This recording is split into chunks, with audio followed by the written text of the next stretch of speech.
carry the culture. Pay homage and respect. Drop jewels and acknowledge the icons. Carry the culture. Pay homage and respect. Drop jewels and acknowledge. Carry the culture.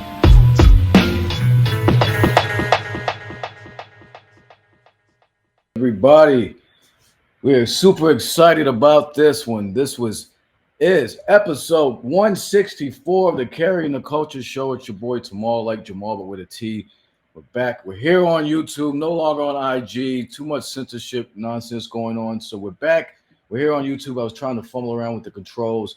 But second show here, we had Ella Sensei on last week. So we're super excited for this one. Round two, Brooklyn's finest, Black Moon, Beat Miners, Bushwick, Brooklyn. DJ Evil Dee in the building. Thank you again, brother, for rocking with us, man. I mean, I really appreciate you. I know you're super busy. No, it's all cool. Thanks for having me, man. You know what I'm saying? Yeah. You threw the bat signal out, so I was like, let me come over here and do what I got to do. Picked up the red phone and shit. So, you know what I mean? But I appreciate you, man. Because we got into a bunch of stuff last time, and you were gracious enough to say let's rock and get into some more questions and stuff. So, So we're gonna jump right into it. So we're gonna jump around. So I got a whole bunch of things. But what I wanted to do is because we didn't touch on this album last time. We talked a lot of early Black Moon and stuff. But this one here, let me see if I can share my screen. Right, hold up. All right, this joint here, this whole project changed my life right here. This one. Wow. I am what I am, and I do what I do. Puff mad live, catch wreck with my crew. I am what I am, and I do what I do. Puff mad live, catch wreck with my crew. I am what I am, and I do what I do. Puff mad live, catch wreck with my I'm not Yeah. my YouTube and but that project, bro. We played that song before we went out and did things. Like that was that project was like everything for us, man. That is so I wanted to dive into that, man. What was like, I went through like the track listing and stuff, saw what you guys produced and everything, and just what went into that, man, because that was a life changer for me. All right, so here's the scenario. Enter the Stage Enter Stage drops 1993. You know what I'm saying? I traveled, like I used to go to, I didn't travel, but I used to travel, like I used to go to Cali and Vegas for the summers. You know what I'm saying? And stay with my aunts. And that's the limited traveling I was doing. But, so Enter the Stage sounds like around the way, you could say. And when we came out into the stage, we started traveling, started doing shows in different places. And when it came time to work on Smith & Wesson, I was already like, yo, there's these soul records from Memphis. There's these funk records from here.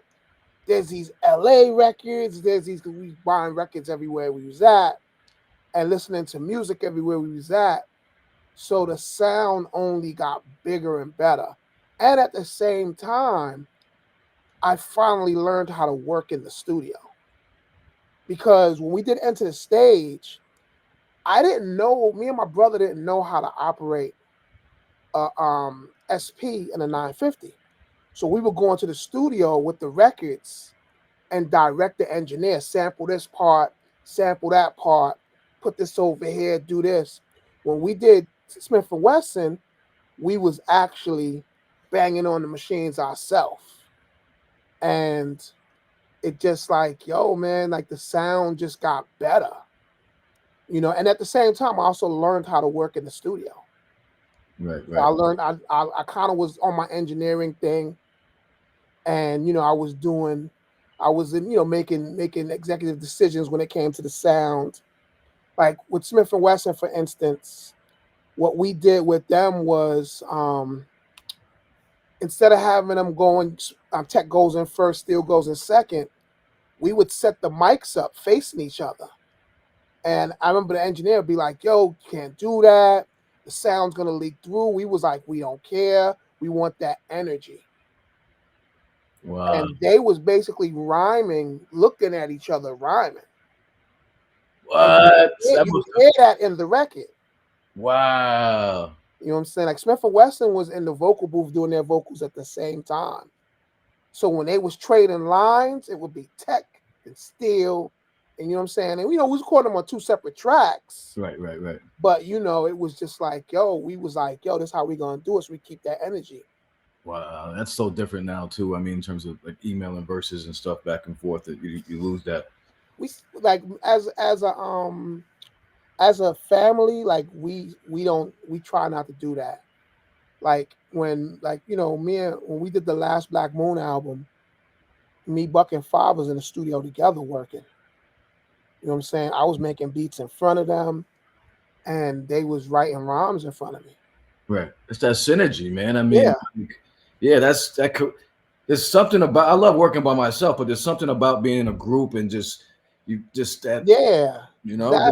Every artist I work with, I try to at least, if I can, I want to sit down with them. You know what I'm saying? And with technology and the way cats are nowadays, can't sit down with a lot of cats. Right. But if I can, I will. Right. Did you have like a I mean, there's a tone to that shit. One time, I mean, that did like how was that crafted? Was it like, because different cats do different things. I mean, did they come to you, hey, this is what we want to rhyme about, this is what we want to do? Or was it like a collaborative effort where you like, here's some beats? I mean, how did that process sync up? Well, we was always banging out the beats. So we'd be like, yo, listen to these beats. And cats would listen and go, yo, this is what this gonna be about. This is what that's gonna be about. Then once they would lay the rhymes down, we would add like the final sprinkles. Got you. And like, yo, that's just how that album came about. Like Bucktown, I made the beat to Bucktown in front of Steel. In front of him? Yeah, I made that beat right in front of Steel.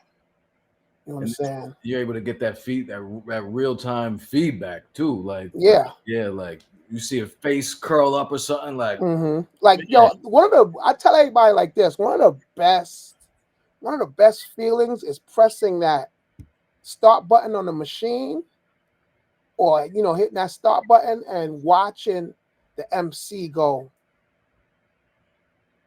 Once they make that face, like my whole thing is like with beats, it's a home cooked meal, man, and that's always how me and my brother always been. Right. This is we're not serving fast food trash. You know what I'm saying? We not making 10 beats in 2 minutes. We making that slow cook, that home cooked meal to this day. Right. Let it simmer. Like put the greens on. Like put the greens on the stove for like 8-9 hours. Exactly. And unlike a lot of cats, like we also like to mix our own records. You know what I'm saying? We go check my man Jake Palumbo, and we just mix. Like we hands on. We old school. And that's how we gonna be to the day we out of this game. Yeah, you know what I'm saying? No, of course, there's something to be definitely said for that. Like, you know what I mean? Because you even talked about, we'll get into the DJ in a little bit, but you even talked about like how you do your sets. Yeah, you know what I mean? Like, finishing them up with the 3 slow. I mean, that's how I came up. Like, you know what I'm saying? You go out, you hear some house joints, you hear some hip hop, you hear some slow joints and dance with your lady or whatever, then take it down. So yeah. I mean, it's tried and true stuff for a reason, though. You know what I mean? There's a reason why. Yeah. Formula for this shit. You have any favorite joints in general, like projects? Like, what's your favorite? Do you have a favorite project that you've worked on with your team? As far as, I mean, like, sticks out for you, or like the record, whatever reason. Like, the Shinin taught me how. The Shinin is one of them. The Shinin taught me also how to be like, yo, E, it's not only you. Because what it is like, before that, I was like the control freak dude. Like, nah, get away from me. I'm going to mix this record. And like the Shinin, Tech and Steel was like, yo, Like Session in the Doghouse. Yeah, man. They mixed. Oh, word? Yeah, because Steel came to me and said, "Yo, man, let us mix this record." And I was like, "Nah, get out of here with that." And what it was I was in the wrong because it's like it's not only my album. Right. So what? And the funny thing is, what ended up happening was Steel and Tech did their mix, and I did my mix. I like their mix better than mine, and that's the mix you hear on the album. Oh, word? Yeah. Wow. That's important that you say that though, man, because we have a show with Brother Jay, and he's always talking about like with a DJ and artists, they need to work together. It's not like the DJ producer needs to help navigate the artists. Oh, yo, that don't sound right. Do it like this. Yeah. Man. Like it's a collaborative effort. Like, and that's how you get shit like Dah Shinin coming out crazy. Like I always tell people, like, yo, you gotta understand this is a team. You know what I'm saying? Like Jordan ain't the best because he know how to he's the best player. He's the best because he also rocked with his team. Right. His team helped him along the way. They might not have got the credit that they were supposed to get. They really didn't care, but at the end of the day, that's why Jordan was Jordan. Right. Nah. You know what I'm saying? It wasn't because he was by himself. It was because he was with the right team. Right. I mean, when he was by himself, he ain't do shit. Exactly. I mean, keep it on it. Like he dropped 63 on the Celtics, but that was it. He didn't do nothing like, and then you get Horace or whoever, Steve Kerr hitting in the three. So it's a squad. It's like I tell people all the time, like with this music thing, like it's funny, like I every time I look and I see you killing somebody, you know what I'm saying? It's like, yo, cats. Like here's the thing that people gotta understand. Number one. Social media, your page is your page. You can say whatever you want on your page. Right. And I'm never going to debate with nobody about their top 10 producer list or their top 10 DJ lists. If I'm that mad, I'm make my own list. Right. And I guarantee if I make a list, it's going to be a lot of people talking about, yo, E, you bugging. What about such and such? Because I always forget somebody. Right. Like I always tell people, like, for instance, brother, you brought up Brother Jay. Brother Jay has one of the illest flows. No one ever says Brother Jay when it comes to flows. He's retarded. Like, listen to his flow. That dude be like, like he flows like water. That dude is nasty, but he never gets his just due. I think. Do you think it's maybe because of the content, right? Because if he was spitting some gun toting shit, I mean, of course. Yeah, of course. I mean? So there you go. But but still in all, his flow is bananas. Crazy. Like yo, I was because I'm like with streaming, like I finally adopted myself to streaming. Like I fought it. I had my dope albums in my phone. You know what I'm saying? My Mecca and the Soul Brothers and Paid in Full and Criminal Minded and all that in my phone. And my brother finally said, yo, E, you really need to mess with streaming because you're going to remember albums that you don't have in your phone. Right. And like, yo, I'm listening to old Coogee rap records. Like one day I was like, yo, let me listen to X Clan. And I was running around listening to X Clan, and I was like, yo. Right. We never acknowledged Brother Jay's flow. There you go. You know what I'm saying? There you go. I mean, you're right about the streaming. I'm like, I got one of my joints to go to. I got like King Son on the club tip of my shit. Yeah. Sad, like, but it's a joint I would have forgot about though. You know what I mean? Yeah. Because I wasn't, I was not the hip house fan, but there was certain records that you go, like Girl I House You, you're like, yo, you got that's a given. Yeah. Like the only hip house record that I really kind of acknowledge is Stomp. Oh, really? And that's the one I ain't really fuck with. But I was about to say that. I was about to say at the same time, like, I don't play it though. Like I won't play it in a set. Right. Because I'm like, nah, this flow is trash. Yeah. You know, but it's like King's son is an MC who just happened to rhyme on a house. It's like just like Jello Brothers. Right. They're MCs who just happened to rhyme on a house beat. Right. And that joint was crazy. Yeah. No, that joint was crazy. That shit was hard. I mean, I don't care. That's one of my favorite joints. Yo, so like you had talked last time when we chopped it up about like, you know, you said there's no problem like appreciating people and stuff like that. If you're nice, you're nice. So like, you know, just in terms of flowers or whatever, like, you know, stepping back, like who, like, I won't say who do you admire, but who do you respect in this game as far as like, that's one of the motherfuckers right there as far as producing wise. There's a couple, of course, you know, Pete Rock, Premier, Large Professor, High Tech, Mad Lib, of course, everybody, you know, number one producer Jay Dilla. Okay. You know, it's the Bomb Squad. They don't get enough credit. If there was no Bomb Squad, there'd be no Beatminers.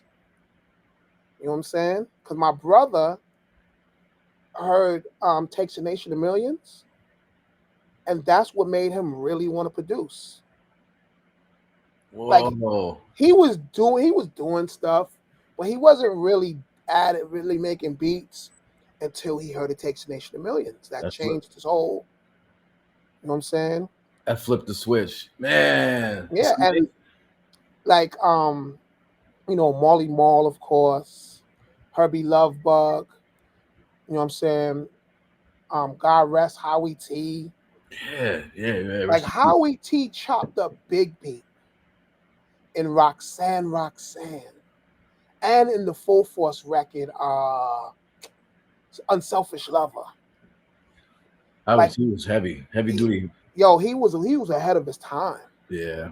Howie T was ahead of his time. The special ed stuff, the Chub Rock stuff. Yeah. I was going to say that. Oh man, like, and it's sad that he had to pass for people to go, yo, he's really dope.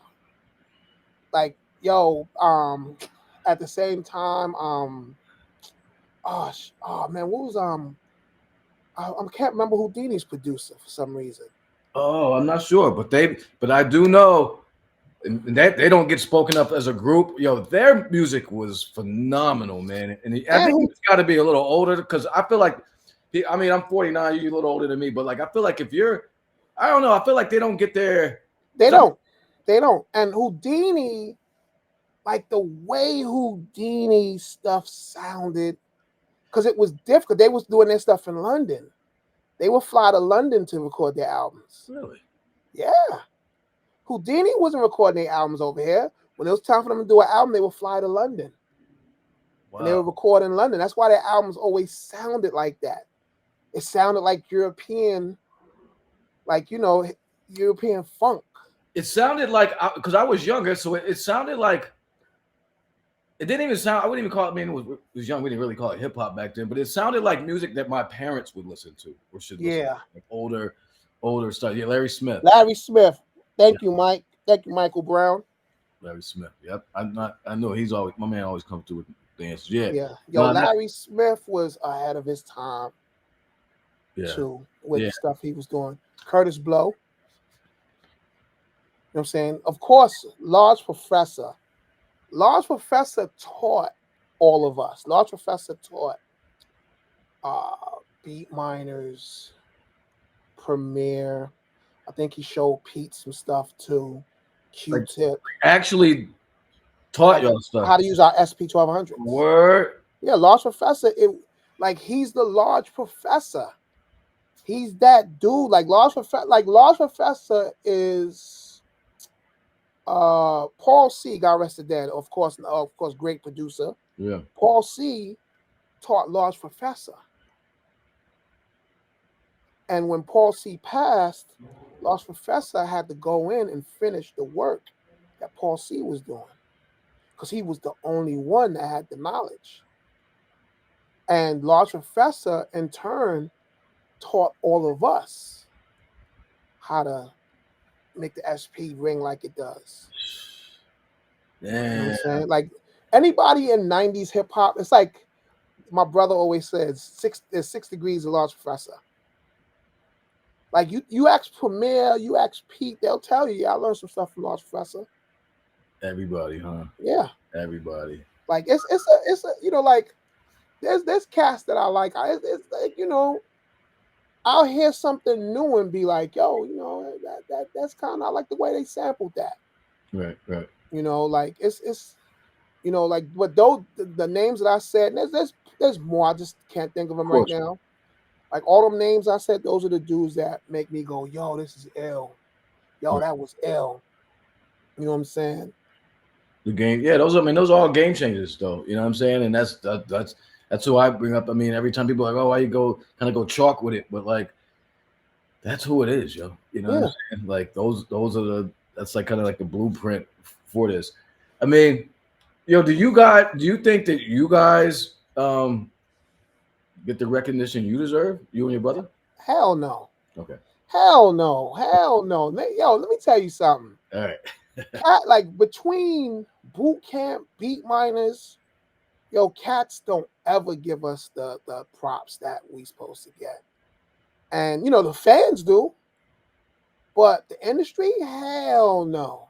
Right. They they do anything to block us. Why do you think that is? Because, and you know, I may sound banana saying this, but I'm right. We nice at what we do. You know what I'm saying? Like like look at my crew. Look at the MCs in my crew. Look at me and my brother.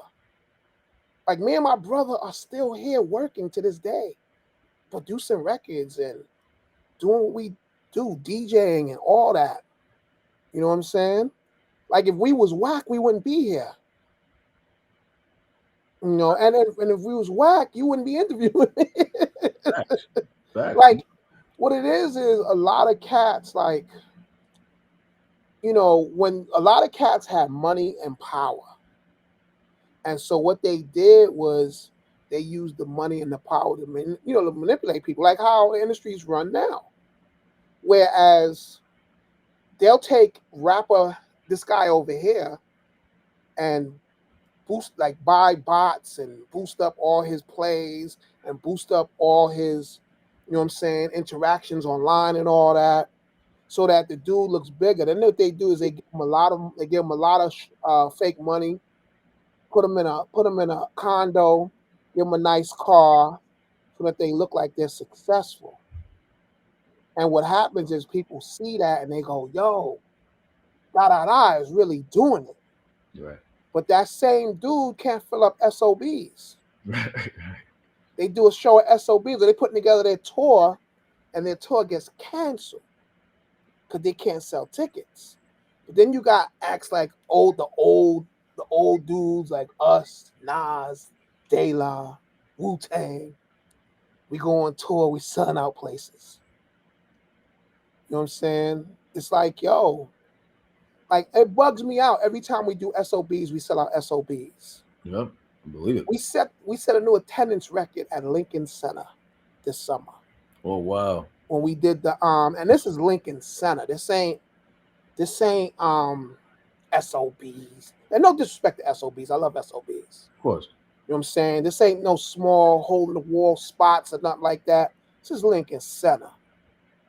We had 5,000 people that couldn't get in. This was for the people that got stuck outside for the Duck Down anniversary. This was the Shining the Duck Down joint. Yeah, the Duck Down anniversary. Yeah. And it's like, what other act set an attendance record at Lincoln Center? And these are the dusty old underground dudes. The backpack wearing dirty dudes. Yeah, but that's you know what I'm saying? Yeah. But a lot of them dudes that got them high numbers and are hot on the radio right now, they can't do that. Right. You know, and it's like, yo, and I tell everybody, we prove ourselves time to time. When we go on the road, the shows that we do and all that stuff, yo, you see it. Yeah. You know what I'm saying? You see it. No, absolutely. I mean, I feel like, so, you know, I do lists and ask my audience, like, you know, who top this or whatever, just, you know, putting it out there. And like, and I'd be like surprised. I'm like, damn, beat miners should be discussed more. Like sometimes I'm like, is there a team or like I don't know? Like No, it's cats be hating. That's what it is. Like cats contact us. Like I'm not gonna say names, but everybody's quote unquote favorite producer, that dude hit us up about doing records with him. But being that dude's little bananas, we're like, nah, chill, P.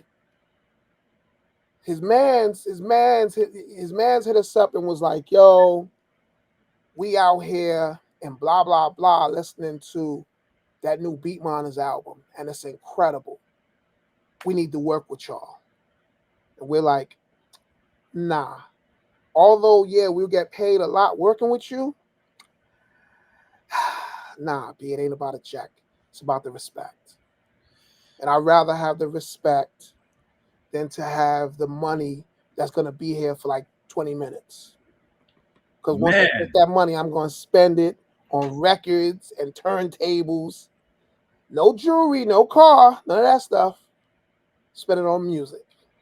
That's a bar though. It ain't about the check, it's about respect. And I honestly wish more of your peers still felt that way, bro. Like, Yeah, because a lot of them don't.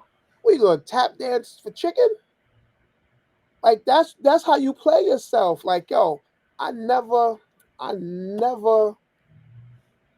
sold out, and I'm not selling out. You know what I'm saying? Like, yo, I'm true. No, I love hip hop. I love hip hop. If that was the case, trust me, we get calls from a lot of different types of artists all the time, and I could just be like, yo, you know what? Let me get this check and just go do what I do. And I look, yo, we weigh the situation and go, yo, dude, should we work with this dude? Let's see. Look, let's go on streaming and see what this dude is doing. Oh, this dude's making trash rap. I can't do that.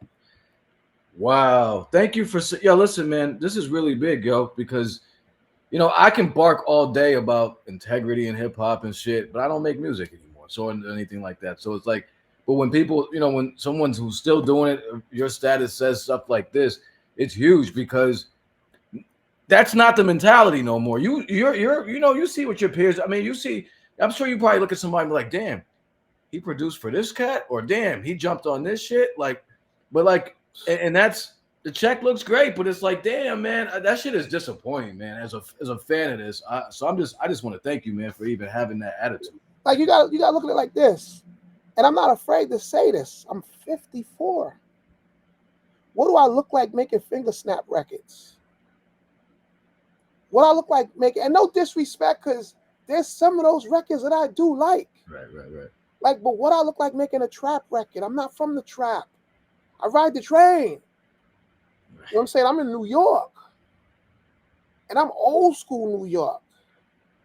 I'm the guy that's on the train looking at everybody like, yo, yeah, what's up? I'm here. Right. Like, not, nah. I'm old school. My Timbs are laced up. I'm on the train really, really about it. Yeah. I don't want no trouble with anybody. Let's not get it twisted. No, I'm not a gangster. I'm just a realistic person from Brooklyn. Right.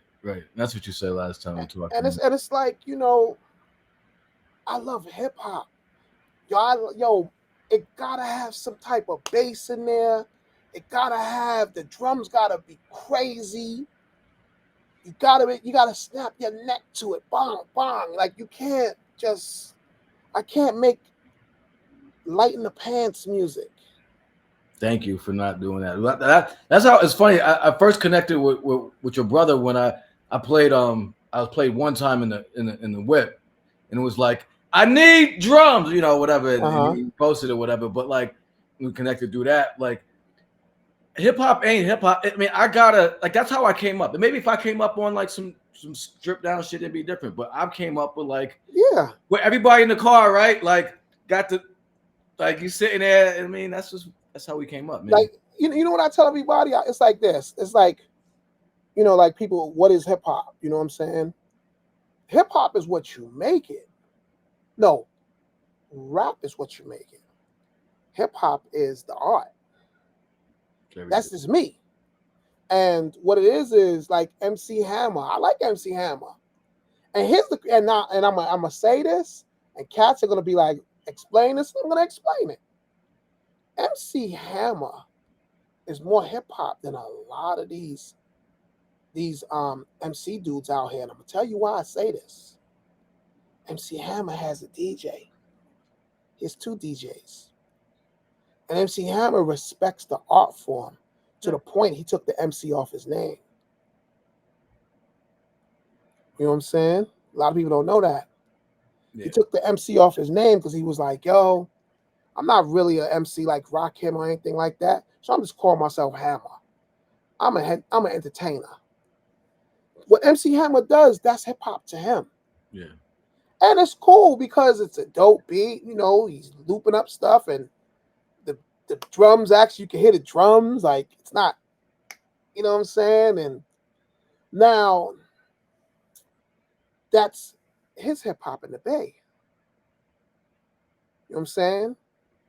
And it's like, I would appreciate a Hammer show because Hammer's going to put on a show. Yeah. You know what I'm saying? But I'm not going to say Hammer's rock him. No. You know what I'm saying? Like, that's the thing with hip hop. There's different tiers to hip hop. Like, Hammer's more of an old school artist. Like, I consider Hammer's hip hop kind of like how I respect Grandmaster Flash and the Furious 5. Like, the records they was making, that's hip hop. Of course. But that was hip hop for that day. Hammer's definitely hip hop, man. Yep. I mean, and as we get farther away from Hammer and go to like seeing what's coming out now, I appreciate Hammer more now than I did. I mean, I rocked with Hammer because I was a dancer too. But like, yeah. I mean, come on, man. I mean, like, there was structure to his music. There was, I mean, like, could dance and we're going, you know. So yeah, I mean, of course. Now the funny thing is, you see how the kids nowadays are rhyming about taking drugs and getting high and all that. Right. Now, you listen to a couple of hip-hop records from the 80s. They talking about, see, I'm not going to say it because I don't want your channel to get flagged, but they talking about, oh, yeah, the skiing. You know yeah, and, you know, getting busy in the club. Like, remember the record, you know the record Bad Boys? Yo, my man says,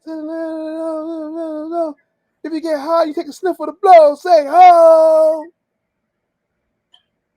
Even up in the 90s, I mean, like, the early Wu-Tang joints, you know, you skied out. Those skits was crazy. Like, Brains Out Kid. Oh my, yo, you know what's funny? I always tell everybody, I made it on a Wu-Tang album. And this goes over everybody's head until I say it. I'm on Raekwon's first album. It's over my head. Explain. Listen to the skit, the Wallaby skit. All right, listen to the Wallaby skit and listen to what they're listening to in the background. They're listening to me on Hot 97, and you hear me talking in the skit. Oh, damn! All right, my people, right after this show. Holy shit! Yo, and it was funny because when I heard it, I remember because I was on the radio at the time. I said, "Yo, I'm on a Wu-Tang album," and Cass was like, "Yo, you made a beat for him?" I was like, "Not really." And when I said it, I was like, yo, I said, man, so then that's when the lawyer was like, you want to sue him? I was like, for what? Man, this is hip hop and this is great. Right. You know what I'm saying? What I look like, yo, you use me on the skit, I'm gonna sue you. Get out of here. This is hip hop, B. Yeah. It's just like when people cut up phrases from the records, I'd be like, yo, that's dope, man. I like it. Now, you know, Michael Weiss, who's nervous, might not see it that way.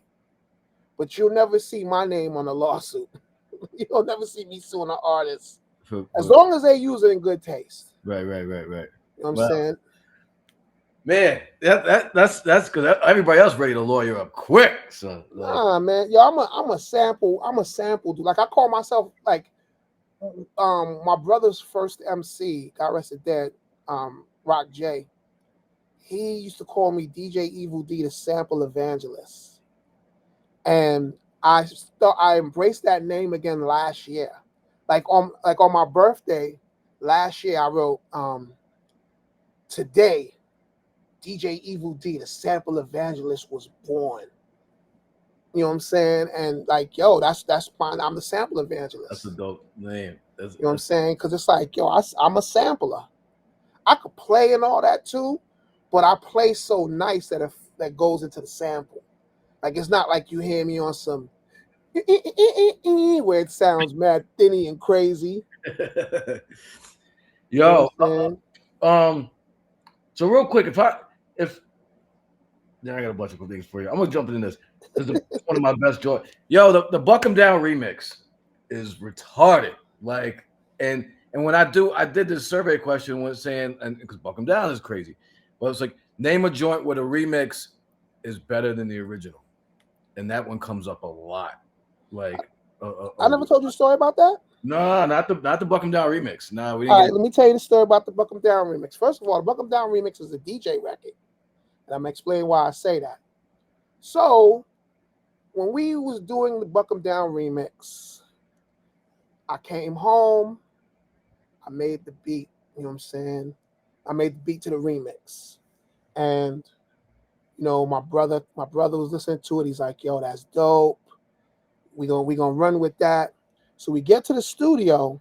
Now, back in the day, we was using tape, and we had this sync box that we used to use to link up the SB 1200 and 950 to the tape so that everything stays on beat. I don't know what happened, but the sync box would not link up to the tape. So we couldn't link the samples to the tape. So I'm sitting down in the studio and I'm like, damn.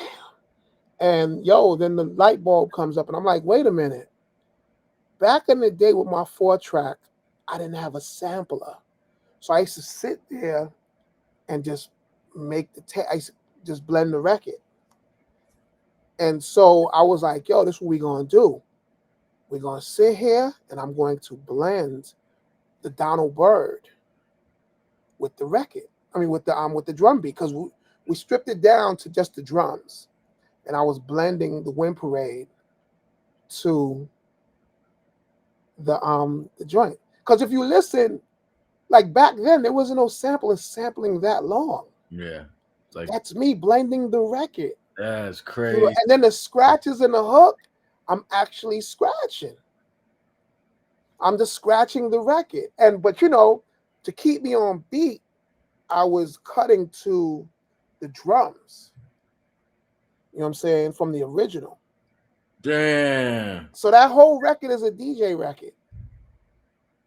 That's crazy. You know I love hearing the history behind some of my favorite joints like that, man. Like that shit gives me chills, bro. Like, and I love the original Buck 'Em Down. I love that shit. But like that one was crazy. Like the original, that was just right. That's the hood. 3 a.m. in the morning.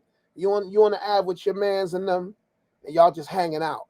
Right. The remix was more I'm driving down the block, showing off my car.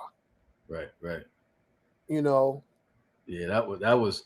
There was a maturity about that one in that track. Like, I don't know, that shit just chills, bro. Like that was a crazy one. And that was just us on our hip hop stuff. You know what I'm saying? On our hip hop shit. Yeah. Like we really, when it comes like with this hip hop thing, man, like I live this.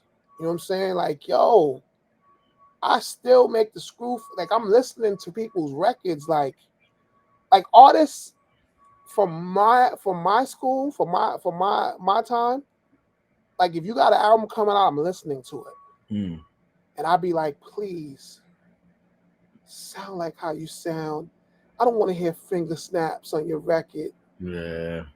And it's like, yo, I listen and I'm like, yo, this is crazy. You know what I'm saying? Like I remember when that Pete and Common record dropped. Right. That was a good one. Like I was telling Pete, I was like, yo, you a sucker, P, because this record is so hot. That was a good one. You know what I'm saying? Like, yo, the record's so dope, I'm mad at you.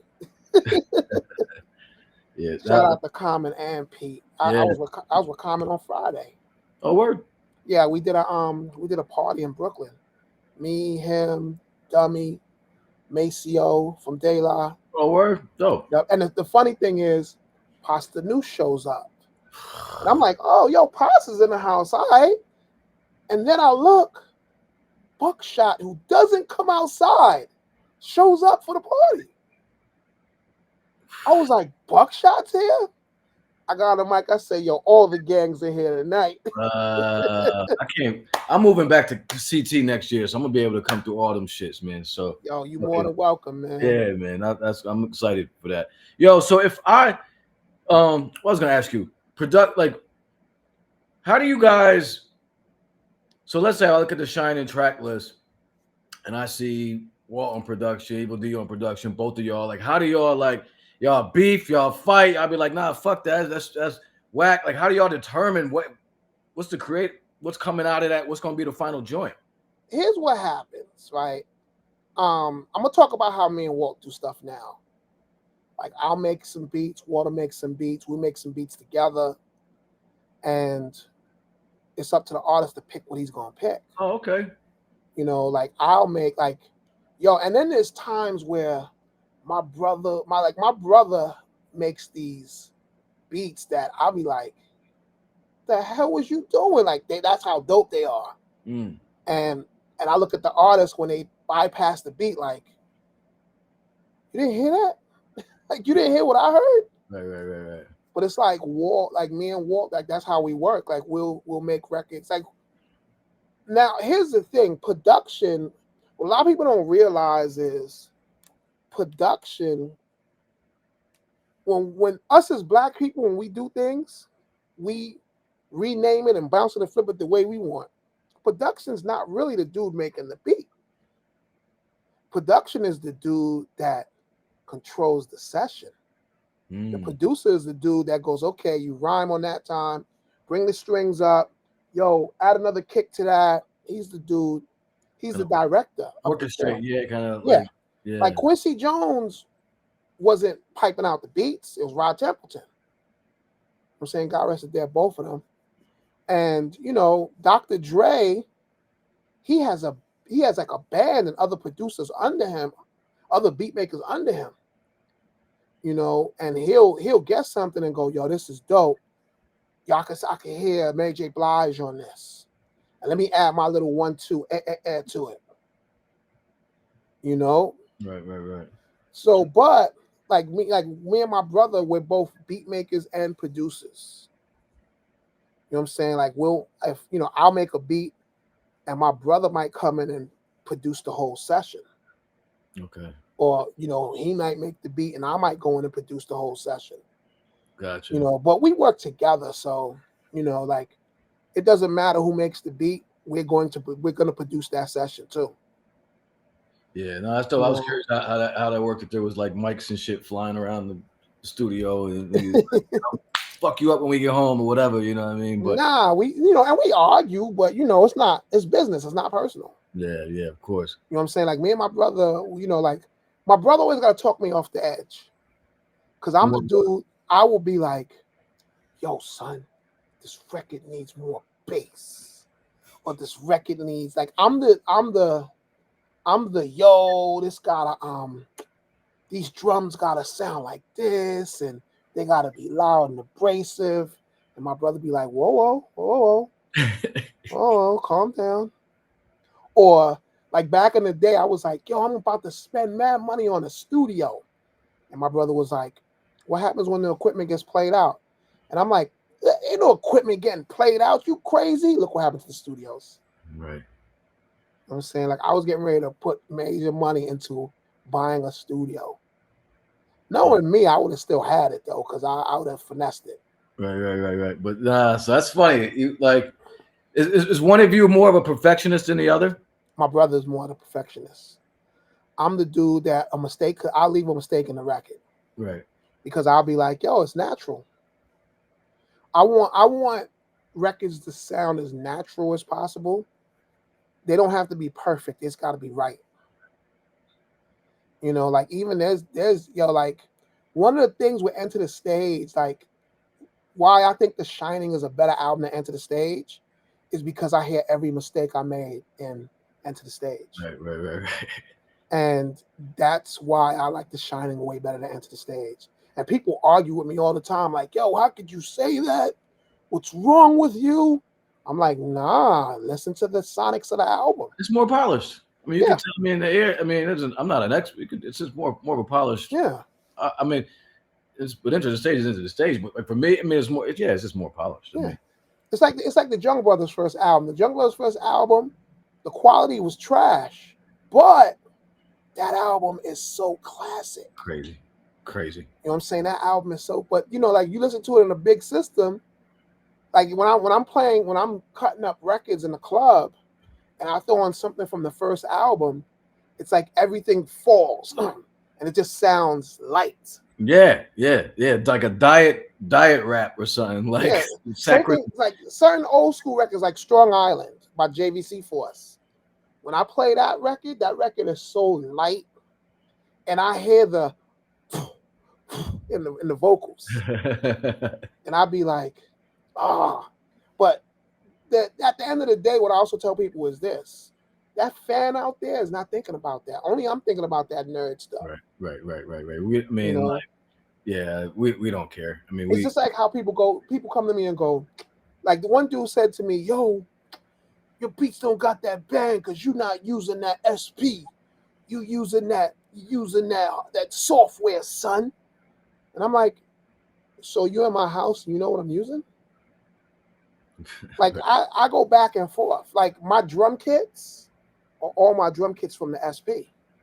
So technically I'm still using my SP. And even when I buy records and I get like new, because I'm always buying loops, breaks and all that, and I get new drum sounds, first thing I do is sample them in the SP, truncate them, put them in my drum kit.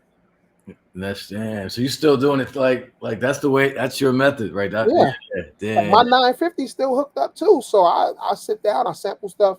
Like if I want the authentic sound, I don't have to sit here and try to duplicate it or whatever. I just go sample it in the machine. Right. Not dumping into whatever I'm using, which is if it's Ableton, or like right now I've really been using my Ableton. So let's just say Ableton. Mm-hmm. I'll throw it in Ableton and that's it. Like, you know, all digital does is make an exact copy of the sound. Right. And then if you know what you're doing, you're not going to lose no life in it or nothing like that. It's going to sound exactly the same. And key phrase, if you know what you're doing. Yeah, exactly. Like if you know sound, you know how your sound is. Like it's like with Pro Tools. Pro Tools to me basically is tape. That's how I look at Pro Tools. I don't look at it as anything else but tape. Right. When I put stuff on Pro Tools, that's me recording to tape. And then I know what old school is outboard gear, what plugins to use to make my stuff sound authentic. So, you know, like with the last Black Moon album, everybody's like, yo, that album sounds like y'all did it on tape. And I just stay there quiet. Because I'm like, if you think I did it on tape, I let you think that. All right. Yeah, that's all digital. Like that album was the first album where I realized, yo, I gotta embrace this technology. Right. And here's another thing that people gotta understand too. In order for our art form to live, we have to embrace technology. Like I get purists, yo, you using that computer to DJ. Yo, you're not real. Okay. I'm not real to you. But that dude that's rocking to what I'm doing right now doesn't think that I'm not real. Right.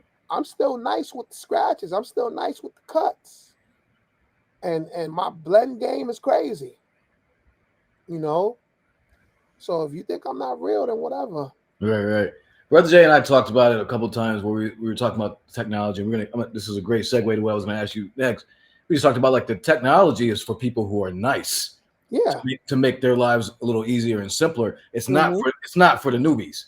Like the advancements, the Serato, all that stuff. That's you need to already know what you're doing to use that. It's not for the beginners. So, you know, so that being said, I wanted to jump into the DJing a little bit because this is perfect for me. Like, first of all, to you, DJ Evil Dee, what makes a complete D or what do you consider a good DJ? And what are the tools that you need to have in your bag? What prerequisites for being a good DJ?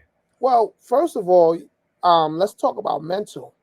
A good DJ knows what to play and when to play it. You know, like I'm the type of person that I could be doing an L hip hop joint and I could drop an original sample that cats never heard before and they'll still groove to it like they heard it before. Like I remember I was doing a party. This was at Hip Hop Camp over in the Netherlands. Okay, yeah, I heard about that. And it's like, no exaggeration, about 2,000-3,000 people. And I'm dropping mad joints. Bong, bong, bong, bong, bong. I dropped this Bee Gees record. The Bee Gees record is what's the name of the Bee Gees record? Nights on Broadway. Okay. I dropped Nights on Broadway. And I'm just catching it. And Cats is just rocking to it. They didn't realize I was rocking to a Bee Gees record until I said, I'm so nice. I'm playing a Bee Gees record and you don't know it. And then out the vocals come in a little bit and dropped, I think, Cool G Rap after that. What was the name of the joint? Nights on Broadway, I think it's called. Nights on Broadway. All right.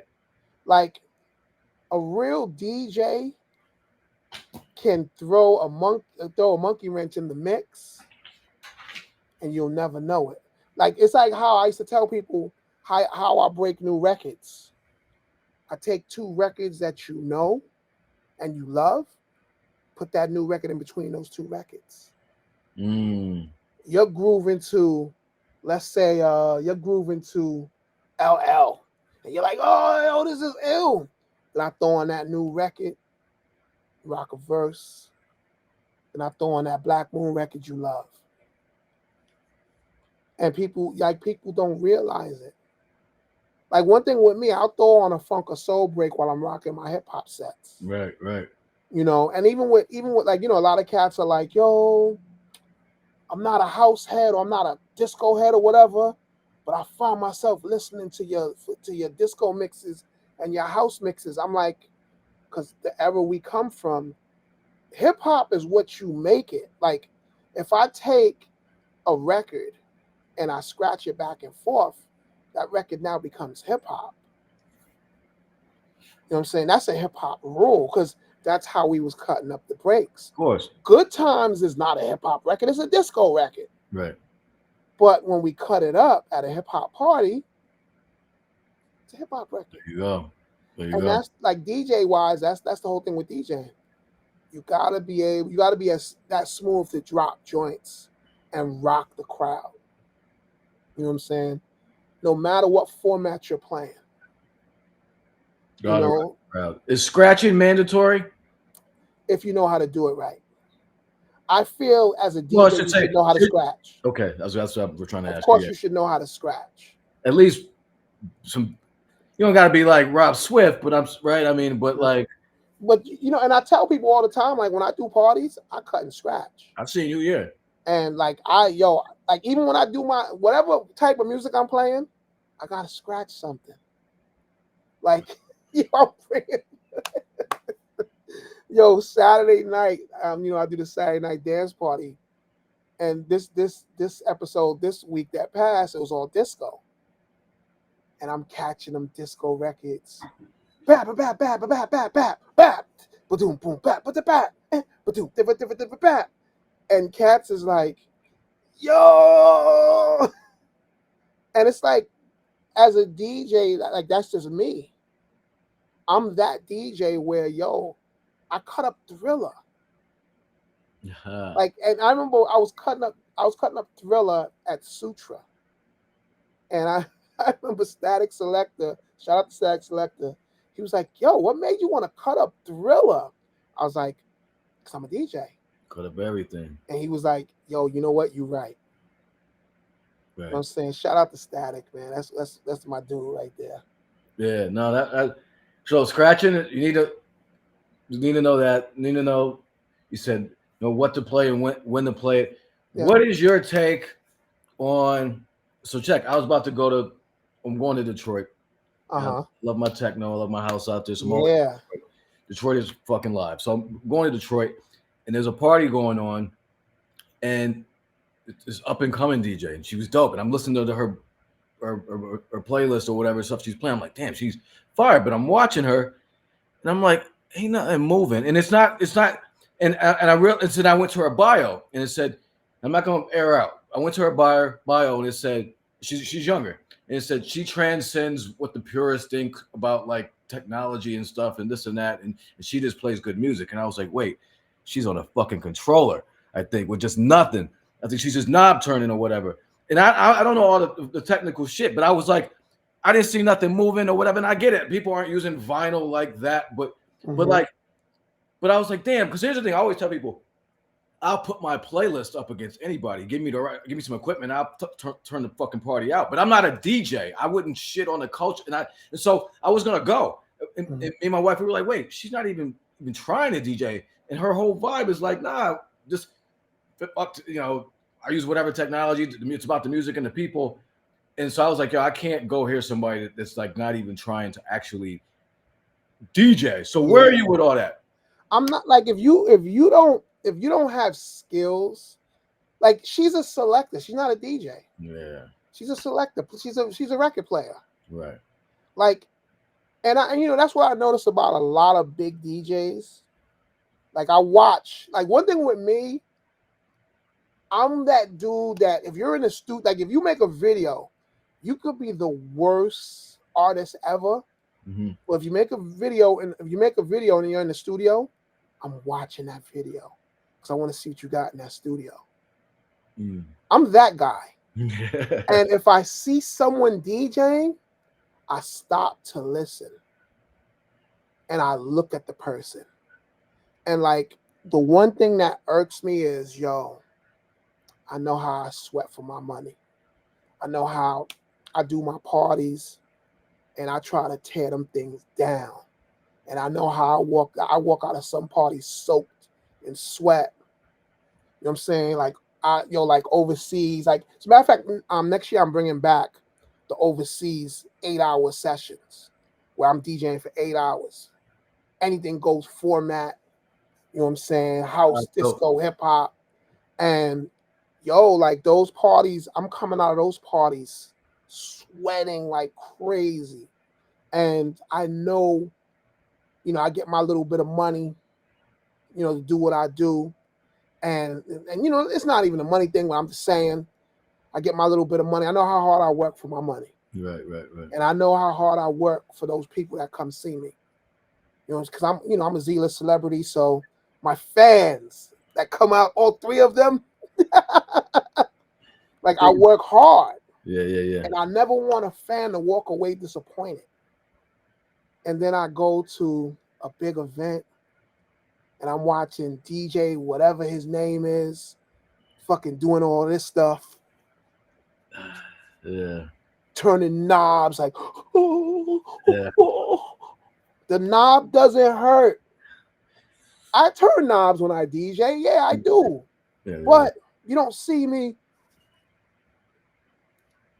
like the drama. I don't need all that. All I need is good transitions and good music. Right. That's all I need. It's like with artists. Like, I don't care who you shot. I don't care who your baby mother is. I don't want to know none of that. Make a good record. Right. You know what I'm saying? And the same thing goes for DJing. It's a lot of DJs out here that I'll be like, you gotta go. Yeah. Like, it's time to move on, B. Yeah. I mean, for me, it's hard because like coming up and knowing the skill that it takes to DJ and knowing that I couldn't do it. And then when I see somebody, because here's the thing, I can do that. Give me a couple hours. I've got all the tracks. Yeah. I would kill shit. But that's, to me, and every time I think about doing something like that, I'm like, that would be completely shitting on the culture for me because I respect it too much to do that. And so when I see they transcend what the purist thinks. No, motherfucker, like, yeah. When I see writing like that, that makes me go, I'm not going. Because I'm that guy. Because I'm the guy that'll go, yo, you suck.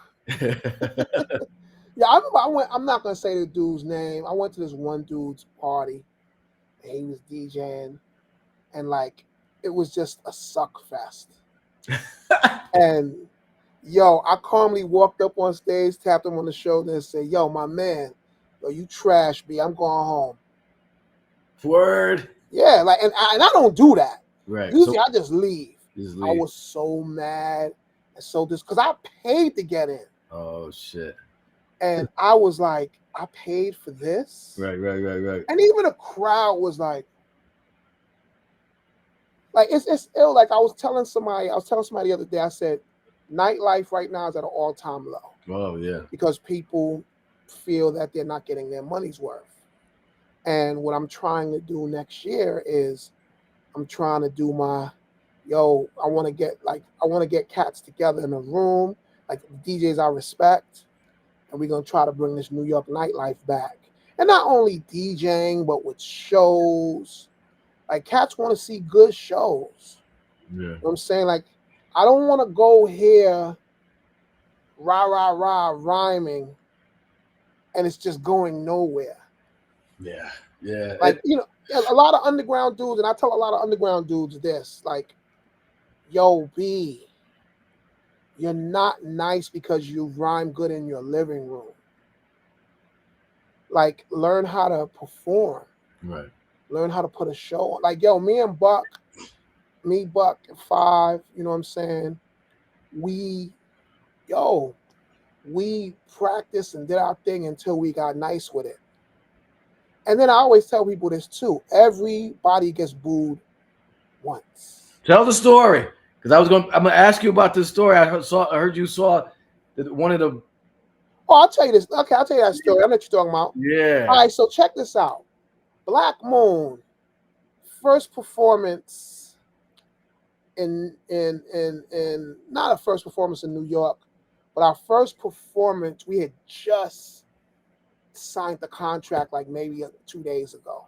Mm-hmm. We didn't tell nobody we was signed yet. But we was making our ways on the underground.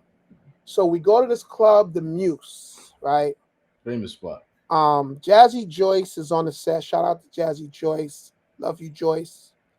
Jazzy Joyce is DJing. Before we get on, this dude and his man just performing. Gets up to rhyme. And they announce the dude. And I'm paying attention, but I'm not, because I'm trying to talk to some girl. And she's not trying to hear me, but I'm still trying. I'm pushing on. So dude starts rhyming, him and his mans. And they cool, they dope. The crowd starts booing. They was rhyming off of Biz, God rest their Biz, Toilet Stool Rap, instrumental. Oh, word. Crowd starts booing. Ooh, get out of here. Wow. Ooh. So they get booed off the stage. This was like 90, had to be like 90, 91. This was 90. Well, you said right like before. early 92. Okay, yeah, right before you got right after that. Early 92. So dude walks off the stage, him and his mans, he mad. And I tell dude, yo, check this out. Das Effects got booed, B. Look at them now. I was like, yo, do your thing, man. You not whack. Do your thing. Dude says, thank you. Him and his mans leave. Real quick, what do you, was it, you were what? Was it boo worthy? Nah, you know what it was? It just was they rhyming off a Toilet Stool Rap. Like, they wasn't rhyming off of the ill record at the time. Right. It was rhyming off a Toilet Stool Rap. And cats wasn't digging. Like, Toilet Stool Rap was the record, either you liked it or you hated it. Yeah, and that's not something you rap. It wasn't whack. It was just a Biz record. Yeah, you don't put that, and you don't rap over that. Yeah, rhyme off for Nobody Beats the Biz. Yeah. So, they got, so down the line, I'm chilling. Black Moon becomes Black Moon. And we meet a lot of people, Yeah. And what ends up happening is I become friends with this guy. And I'm the guy, the guy's like, yo, we met before. And I'm like, no, we haven't. Well, what's up? Yo, and we cool, this and that. The guy one day pulls me to the side because we was opening up for him on his first tour. And the guy pulls me to the side and he says, yo, remember back at the Muse, that dude and his mans that got booed? I'm like, yeah, what about him? That was me. The guy that I'm talking about was Biggie. That's crazy. And yo, like, Biggie, look at how big Biggie became. That's Like crazy. Black Moon, we got booed, and it was horrendous. Damn. It was like, yo, we went to Boston because it happened in Boston. We went to Boston, was performing, and yo, After Enter the Stage? No, this is when Who Got the Props was out. Okay. Cat sabotaged us, but it was cool. I learned the lesson that day. Yo, so we go on stage. Buckshot's like, yo, what up? Crowd is like, yo. Buckshot said, yo, throw that beat on. No music. Cats pulled out the aux cord from the mixer. So plug the joint in. I see the joint is out. I plug it in. The music starts. Buck is like, yo, everybody say ho. Ooh.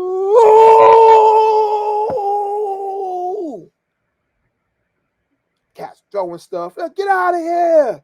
You suck. Boo. And boo the Yankees too. Boo. And yo, I got on the mic and said, yo, my name is Evil Dee.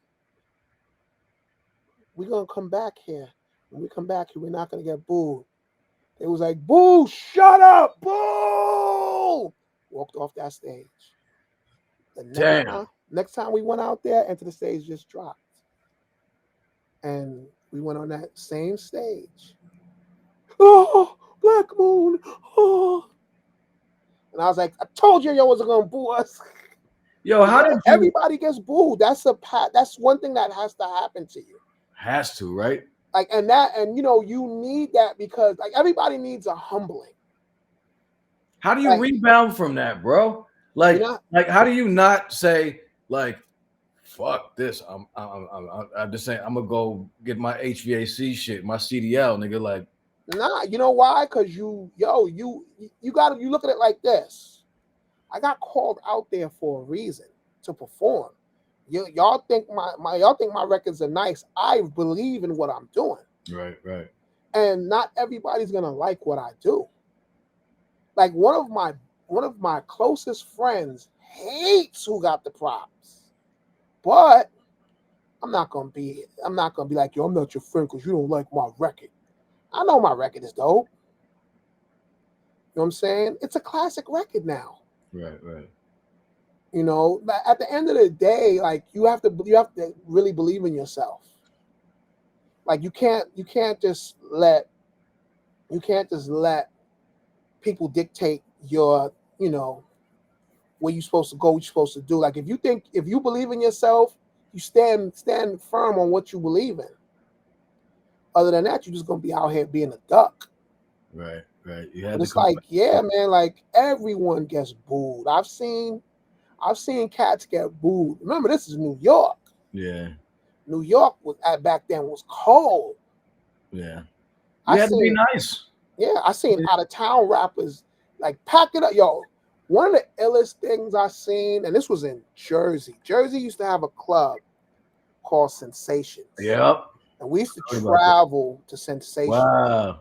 Redman was the DJ, and Do It All was the host. And Brooklyn was in there. We out in Newark. We would travel to Newark on a Saturday to go to Sensations. Crazy. I don't hear that much, bro. I usually don't hear that much about New York cats saying they going out to Jersey. Yeah. Right. Well, now it was either you're going out there for house or you're going out there for sensations. Right. And I was at Sensations, and I cannot remember this dude. It was a Florida dude that was signed to Luke Records. Cannot remember this dude. Now he went solo too. So dude was performing at Sensations, and the crowd started booing. And dude looked at one dude in the audience and said, "Yo, what you booing for? With your fake gold on? You a sucker." Dude said, "Word, I'm a sucker? Okay," and left. And half the crowd left too. Oh. When we was leaving the club, we got downstairs, they was chasing them dudes and whooping their ass all up in front of the club. I was like, all right, we're not going to walk down that way. We're going to go this way so we can avoid that beatdown. Wow. Because it was a night Black Moon performed also. Wow, that's how it was, man. That's how it was, and that's the thing. That's why, like, when I tell people, like, I share my shit, I'm like, why y'all getting mad at me? This is how we came up. Like, if you was trash, somebody said something, and you went back and got better, or you quit. Yeah, like yo, back in the day, you would get beat up if you was whack. You got fucked up. And that's the thing about it. Like, there was a time where I was like, we need to bring that back. Like, if hip hop was still like it was in the 90s, it'd be a whole lot of people not around. Be a whole lot of records that wouldn't have been made. Of course. A whole lot of rappers would not have got a chance. Producers, DJs too, man. This is for the elite of the elite. I tell people that all the time, man. Like, I tried to rhyme. I came into this as dancing, and I tried to rhyme, and it didn't come to me as easily as dancing. And I didn't have enough time so I didn't do it. Yeah. You know what I mean? Like not everybody can do this shit, man. I got a better one for you. I used to rhyme. And because when Black Moon first started out, it was me, 5FT, Buckshot, and my man Offensive Monday. Mr. Bunty. All four of us rhymed. I listened to my rhymes one day and said, yo, I sound like trash. I'm taking a spot from somebody that deserves it. I'm not rhyming. Get out of here with that. I don't have no bass in my voice, so I sound crazy. Me. Get out of here. Corny. Yeah. But I knew when to say when. I remember Buckshot will tell you to this day, nah, he was nice. No, I wasn't. That's funny. But it's like, you got to know when to say when. Like, I knew I was strong at making music. I was strong at DJing. I tried b-boying and all that. Nah. I'm nice at DJing. Right. Let me do what I'm nice at. There you go. Know where you're supposed to be at. Imagine that I had records out. Like, cats would be like the big man with the little voice. Yeah. Like, yo, it was trash rap. Yeah. I mean, it's wise to recognize that, though. People would have been throwing my cassettes at me. That's crazy. Well, I'm glad you stuck with this, man. I mean, because like, we got some classic joints out of this. I got a few more things, and I'm gonna let you get out of here. But no doubt. I know you got some crazy projects that didn't make it out, some joints in the stash. Like, is there anything that's like will never see the light of day that I would probably cry over once you tell me what it is? Wow. I've had stuff that leaked out. No word. We did like, I remember when everybody thought Black Moon broke up. Yeah. We were supposed to come back on, because what it was we just stepped away because Buck was building up Duck Down with Drew, and I was on my Beat Miners, me and Walt was on our Beat Miners adventure, and at the same time we was trying to get off of Nervous. So, but me and Buck was doing overseas shows, like, because internet wasn't the internet back then. Right. So we was doing overseas stuff and all that. Now, the first Black Moon record back was supposed to be Ziggy Marley record that we was remixing. Everybody Wants to Be a Gangster. What? And what it was we went into D&D. They sent me and Walt the pieces. Walt made the beat. I did the scratches, and Buck rhymed on it. And it was Buck and Ziggy Marley on the record. What? See, I knew you had some wild shit like this going. Like we had that. And I think that never leaked out. So I got that. Like I play it every once in a blue on Twitch. Okay. It's a bunch of stuff that I got. Who would I be surprised that y'all did a joint with or something? I did a joint for Joe. The R&B, yeah. Oh, word. If you go on Spotify, look for a record called "Do What You Gotta Do." All right. And that's Beat Miners and Joe. That's crazy. Now, what happened was we did the record, and Jive came to me and was like, "Yo, we want to offer you a publishing deal." And I was like, "Nope, I'm not doing a publishing deal." They're like, "Why not?" I was like, "Because if you're going to advance me money for my publishing, then it's more valuable than the money you're going to advance me." So, I'm good with that. And plus, what a lot of people don't know about publishing deals is you'll get a deal like they'll give you a publishing deal and they'll go, "Yo, we'll give you $2 million. All we want from you is 30 records a year." Cats look at that and go, 30 records a year? I could do that. What they fail to realize is as a producer, you only own half that record. So you got to do 60 records. And then if you sample like I do, your percentages go down even more because you're clearing samples. So by the time I turn around, I'm gonna be doing like 130 records a year. And it's not worth it. Damn. And then they still gotta approve the record. Because you can put a record out and they'll go, "Nah, that's not gonna count towards your publishing deal." Oh. Like I doubt they would do that, but it's in the contract where they could refuse it. Right. So when Zomba came to me because they seen the potential of this record. And I said no. And as a punishment, what they did was they was like, "We're not putting the record out." What they ended up doing was they ended up putting the record out in Japan. But when streaming came into play, the record is on streaming now. Wow, that's crazy. Now, we did a D'Angelo Brown Sugar remix with Cool G Rap. What? Yeah. What? That's damn. And that came out, but it came out on promo only. Like there's actual copies of that record floating around, but it's limited. EMI Records, D'Angelo Brown Sugar Beat Miners remix. KGR. Okay, that's crazy. Cool G. And now here's the funny thing about that record. So when we did that record, right? We wanted who did Walt want first? Walt was like, "Yo, let's get Mobb Deep on the record." Couldn't get Mobb Deep. I think something was going on where we couldn't catch up with them. I think they was on tour or something. So Walt was like, "Let's get AZ." AZ never showed up to the studio. Then the dude that was managing D'Angelo at the time was managing Rakim. So he was like, "Yo, let's get Rakim on the record." Rakim never showed up to the studio. So one day we was doing something and G-Rap, it was like G-Rap was at the studio. It's like, "Yo, G, let me talk." Yo, my brother's like, "Let me talk to you." That's how G-Rap got on the record. That's wild. And it was funny because everybody was like, "G-Rap? Where'd you get G-Rap from?" It's like, "Yo, he was just there."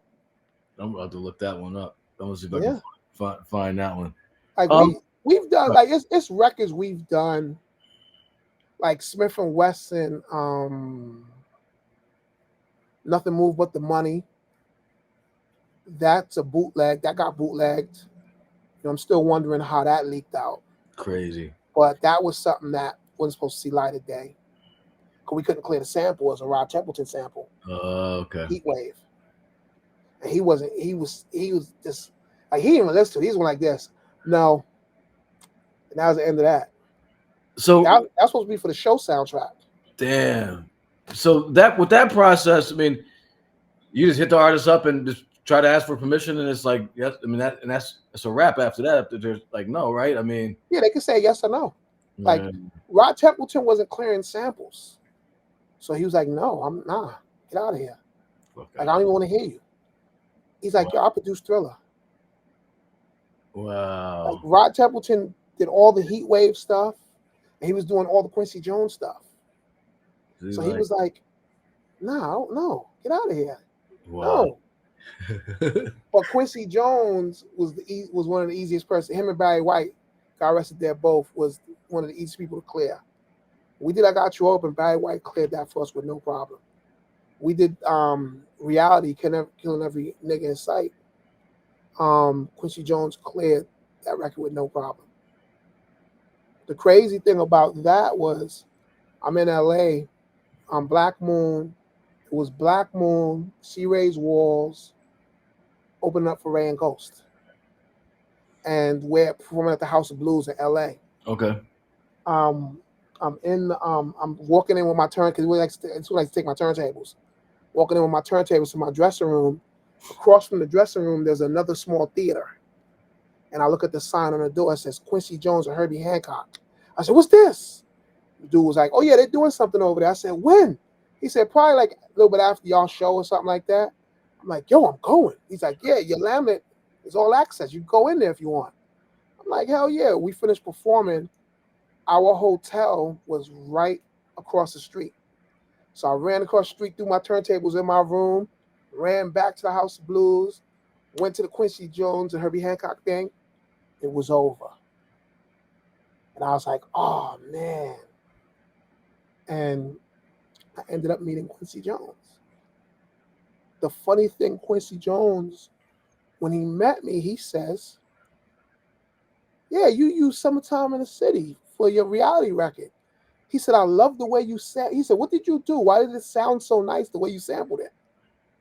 And I'm telling Quincy Jones, "Yo, you know what I did was," because back then we didn't have stereo samplers, but I sampled the left side and the right side. We created the stereo. And he was like, "Yo, that's so dope." He said, "It's kind of like how we did Thriller."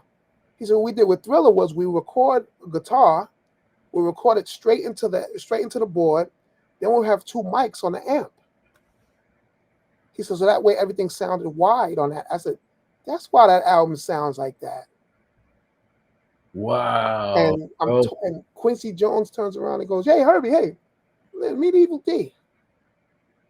And I'm just like starstruck, but you know, I'm Evil Dee. I can't show it. Yeah. You got in my mind, I'm like, "Yo!" Yeah. Damn. So, wow. So did you connect with him anytime after that, or was that? Nah, I wish. Yeah. I wish, man. Like that would have been dope. But still, yeah.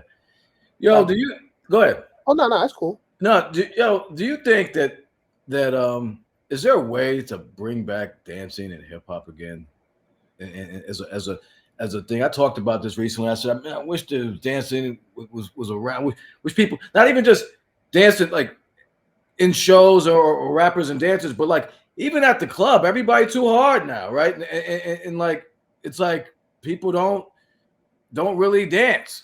Like, do you think that's just done? Nah, let me tell you something. If you go to the right party, people are dancing. Yes, I agree. I still do parties where dance circles break out, crowds getting it. Because I'm the type of person that if I'm at the right spot, I'm like, "Yo, don't put the light on me, just put the light on the crowd." Right. It ain't about me DJing, it's about y'all vibing out. Right. And I'll be the first one to go, "Yo, let's just rock these joints and let's have some fun." Like, you know, like people, it depends where you rocking at and the setting. Yeah. If people and that's my whole thing. I want to bring that back myself where, yo, you come to the party and it's not about showing off and You know, like the weirdest thing I ever heard was I was talking to one of the young cats out here, you know, because they call me an OG, because the stuff in my bed. Of course. You know, so they're like, so I'm talking with him. I'm like, yo, when you and your boys hang out and y'all go to the club, what do y'all do? Y'all go there to talk to girls, right? Nah, we just go hang out, you know what I'm saying, get some drinks. I'm like, nah, when I was your age, I was at the club trying to talk to girls. Right. Like of course, I wanted to hear the dope music too. I was vibing to the dope tunes and I was talking to girls. Everybody wants to show off. Like, you know, social media made everybody into a star. Yeah. And that's part of the problem.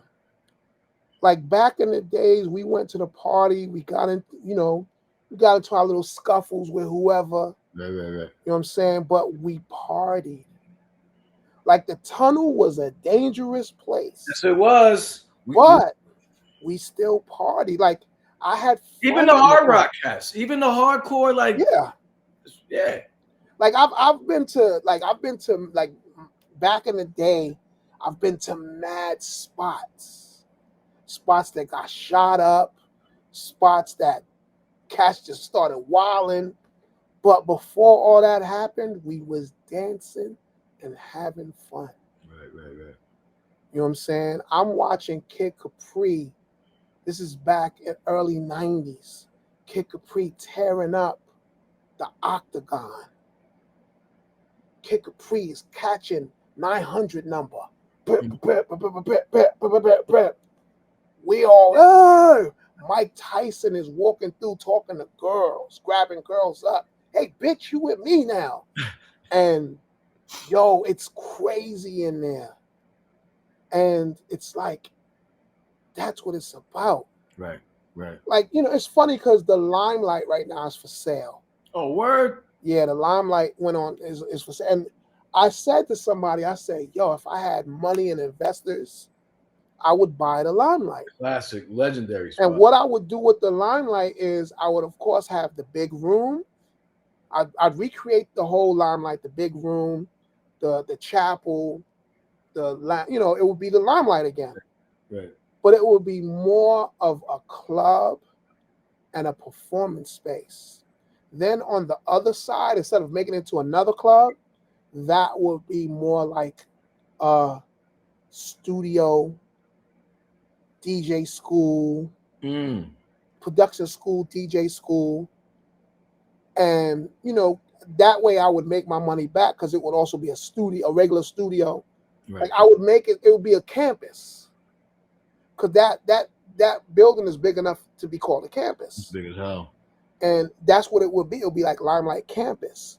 And the one thing I would do, which I tell with cats would be like, I don't know how you pull it off, but I would pull it off somehow. No cell phones.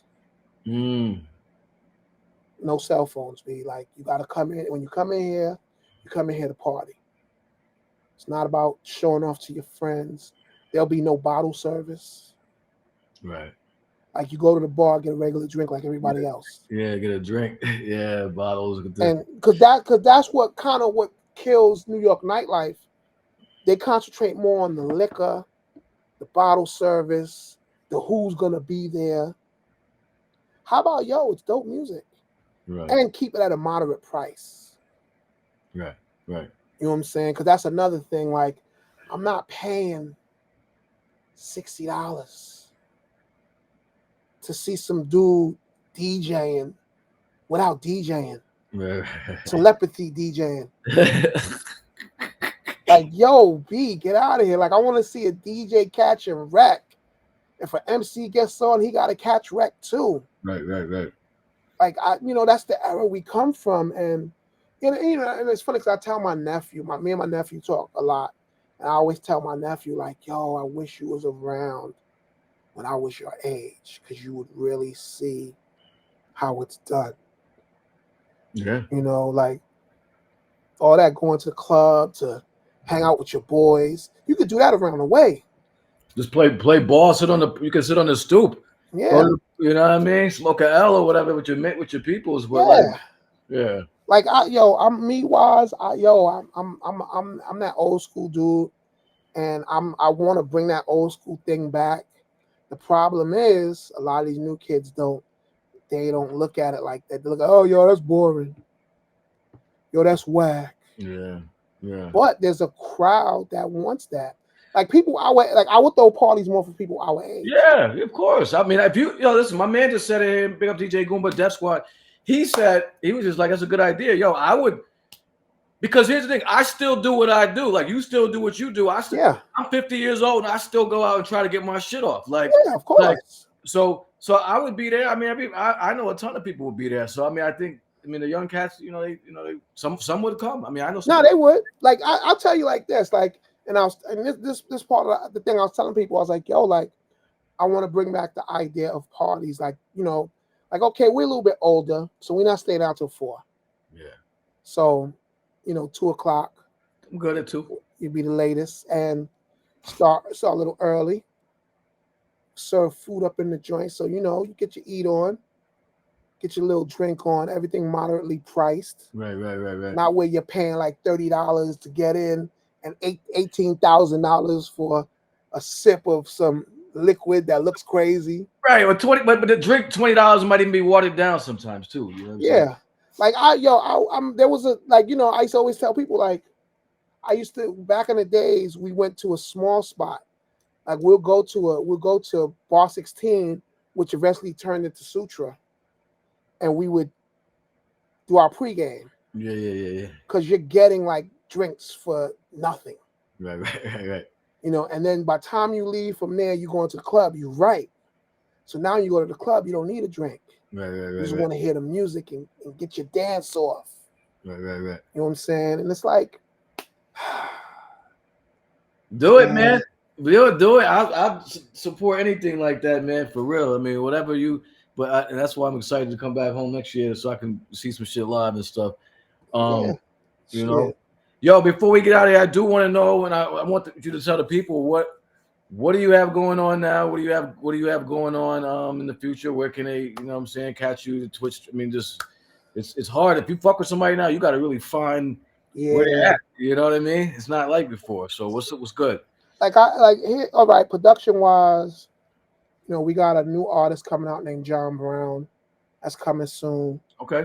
I'm saying Beat Miners present John Brown. Okay. We're working on Black Moon, and we're working on Black Moon the Black Smith and Wesson album still. So we're working on those things, working on some Beat Miners stuff, probably do another Beat Miners album also. Work with a couple of artists I can't name names because some people don't want people to know. Yeah. DJ wise, I'm DJing everywhere. The big event that I can think of right now, I'm DJing on the Rock the Bells cruise. Oh, word? What is that? That's Halloween week. Okay. Buckshot, myself, Tech and Steel, we're doing a performance on the boat. And I'm doing 4 parties too. So we rocking like that. Stream wise / radio, Twitch. I'm on Twitch Wednesdays with my brother, doing the feel good. We play whatever, hip hop, funk, soul, R&B. What time was that? That's every Wednesday at 12 noon East Coast time. On Twitch, you said? On Twitch. And the replay of the audio is Fridays on Beat Miners Radio at 4 o'clock. Okay. As of me being on Beat Miners Radio, I'm on Beat Miners Radio every Friday with the lunchtime mix at 12 noon. That's where I play my hip hop, funk, soul, R&B. Saturday nights, 8 p.m. It's a Saturday night dance party. I do that on Twitch. Well, let's just say Twitch. I also do it in other spots. I do it on Twitch. I do it on Blue Sky. Okay. X, Twitter, whatever you want to call it, and Mixcloud. Okay. But Twitch is the room that we focus on. Yeah, and then you can. And that's the show I play from 8 to 10, disco and house. At 10 o'clock is the after party. I play whatever I feel like playing. Hip hop, funk, soul, R&B, rock. Sometimes I just crack jokes. Oh, word. Like we'll sit there and just talk about funny, like crazy stuff. But that's Saturday after the dance party. Yeah, Saturday at 10 p.m. Okay. From That's 10 where I first heard the I didn't know you fucked with house, bro, until like and when I heard like I was like, what? Like and that's so I fuck with that one. That's the one. Yeah. And then Sundays, depending upon how I feel, I pop up every once in a while on Twitch. Okay. With the Sunday pop up. And you be out a lot in the city too. I mean, out in New York doing a bunch of joints. I mean. Yeah, I'm running around like always. I mean, we was trying to get you out to the show, and I hosted a show out in Queens early in May, and with my man Nutso and a couple cats. They was like, "Yo, we try to get Evil Dee." He's like, "We got something like across town or something." So like even getting this schedule, he's like, "I'm at Beer Wax. I'm at this." I'm like, "All right." Yeah, like the whole thing is a DJ. As a DJ, you want to stay busy. And like I'm doing a lot of New York stuff, but starting next year, I'm going back on the road because I've been doing New York stuff since the pandemic stopped. Right. And I would go like do something out of town for a sec, come right back home. But now I'm like, okay, let me start really going back on the road. Yeah. I mean, that'd be dope. I mean, New York's getting it, but I mean, for other people to like hear that, I want to put together. Like I had a talk with a couple promoters that I know. I'm gonna put together the cheap. I'm calling it the cheap tour, where the parties are not expensive, but you come out to party. Right. And once again it'll be an all format thing, where I might come to town and do the hip hop spot, then later on that night do the house spot. Like that's how we're gonna do it. And then what I'm also gonna do. Some of those parties I'm going to stream. Okay. So that way the people who are not over in that certain place, they can see what's going on. Like for instance, I'm setting up right now to go to Dubai. Oh, word. Next year. And when I go to Dubai, I'm streaming live from Dubai. Damn. You know what I'm saying? Dubai, Japan, London, and Germany next year. Next year. That's dope. And it's all going to be streamed. That's dope. Yo, are you ever going to... This is the last thing I had, because I was thinking about this, because in our last build, and even in this one, you talked about being from he's like, I'm a Brooklyn dude, I sit on my stoop, I talk to my people, I ride the train, you know what I'm saying? Are you ever going to leave New York? And I say that only because I know so many people, native New Yorkers, friends that have been in New York for 20 years, they were like, I got to get the fuck out of here. Like, and I'm just curious in terms of like, because I know New York's changed a lot since the 80s and 90s. So like, I mean, but it sounds like, I mean, I won't put words in your mouth, but just what's your take on that? I mean, as far as the changes and everything, you ever gonna here's my thing about New York, right? I'm a New Yorker, right? Like I like waking up and going around the corner to not the bodega. Now it's healthy bites. No, but going to the store. Yeah. Like I like New York movements. I like taking the train because that is part of my creative process. I ride the train, I get ideas, I come home and make beats. Me being a regular person is what sparks the creativeness. Now, if I move out of New York, my fear is I'm not going to have that. Maybe when I retire, I might just buy some land somewhere and just be the old angry black dude that's farming, that grows everything and talking shit and stay away from my yard. Yeah. Get off my lawn type shit. Well, I'm that dude now because if you leave my gate open, I'll be like, close the gate. And I yell it through the camera. Like the delivery dudes or whatever, they leave my gate open. I'll be like, yo, close the gate, yo. Think we live in a barn? Yeah. And a couple of times I have to come outside and pop out like, yo, what's up? And the funny thing is when they recognize me, yo, you're Evil Dee. Yeah, but close my gate. Yeah. Like no disrespect, but close my gate. Close my gate. But but I love New York. But the problem also with New York now is getting crazy expensive. Like I'm glad that I can afford to still be here, but it's getting too expensive. And they're trying to kick us out. They're trying so hard to get black homeowners to sell or lose their property. So like New York is kind of wicked right now. Yeah, I mean Brooklyn's changed a lot. I mean it has like Bushwick. This was the hood. This was my neighborhood was the hood. Not anymore. Now me and my friend Rosa, we're the only black people on Mexican, but I still consider that black. We're the only minority homeowners on my block. Wow. Like, I come outside, me and her, we look at each other like, that's it. It's different, yo. Like my neighbors, like, and I get along with my neighbors. I'm not going to front. They know who I am and they know what I do. Yeah. And I'm very happy that they don't complain about the music because I play my music loud. But, they also have parties too in the backyard and in the house. So, and I just be like, well, hey, that's what I get for playing my music loud. But like they don't complain and I don't complain. Like my other neighbor over here, real good neighbors. But like I said, they know who I am. They know my brother and they know what we do. Because the one thing I said to them was, yo, you might hear me playing or you might hear something playing for like hours and hours and hours. That's me working on music because I produce. And they're like, I know who you are. I'm like, all right, but I just want you to know. So if you hear for like 3-4 hours, don't think I'm going crazy. Oh shit!